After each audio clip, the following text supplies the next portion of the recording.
They say you can take the man out of the game, but you can never truly take the game out of the man. This stands particularly true for former FSU baseball player and new volunteer coach, Clyde Keller. Keller, a Seminole inside and out, played for the Noles from 1987 to 1989, where his versatility on the field helped guide the team all the way to Omaha. I played 2 years here. I was a JUCO transfer from California.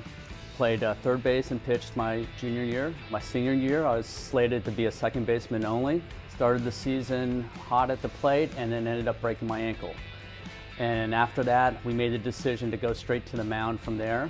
Had a very successful senior campaign and ended up finishing in the semifinals of the College World Series that year.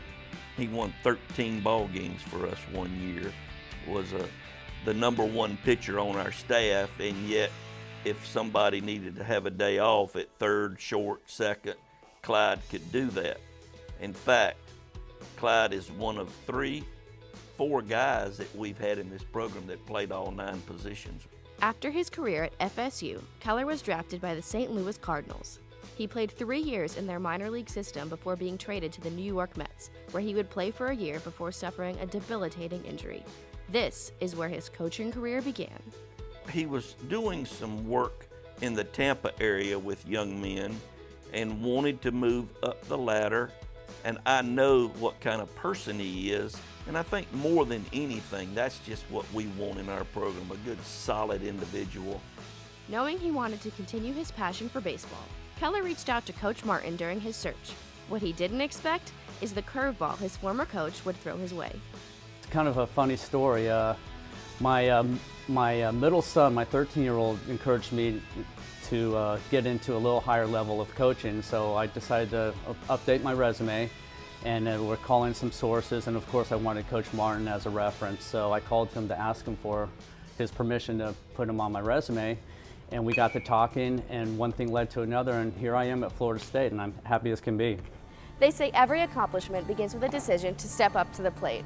For Clyde Keller, this decision was an easy one. When I called CK and offered him the job, I told him to, take a couple of days, think about it, talk to his wife and boys and see. And he called me back and told me he would love to come back. And I must admit, I was ecstatic because you don't get a guy like this with a phone call. There are others that are interested in him, but yet here is a guy that wanted to come back to try to keep Florida State baseball moving upward. When you're asked by Coach Martin to come to Florida State, that's pretty much a no-brainer, so that wasn't a hard decision at all. Ecstatic to have another at-bat, Coach Keller is eager to wear the garnet and gold again and give back to the team that helped make him who he is today. I hope that I bring a little bit of experience and knowledge to the game that they may have not heard from before, and as long as we keep improving every day. The main thing for the players is to answer those 2 questions. Did I get better today? Did I help my teammates get better today? Knowing what it takes to be a leader, Keller is more than ready to become a part of the everyday driving force that pushes the Seminole baseball team to achieve their ultimate goals. I'm just so impressed with Clyde as a person that is just a Seminole through and through. When we found out that he was interested in coming back as a volunteer, we were very excited because he brings so much to the table.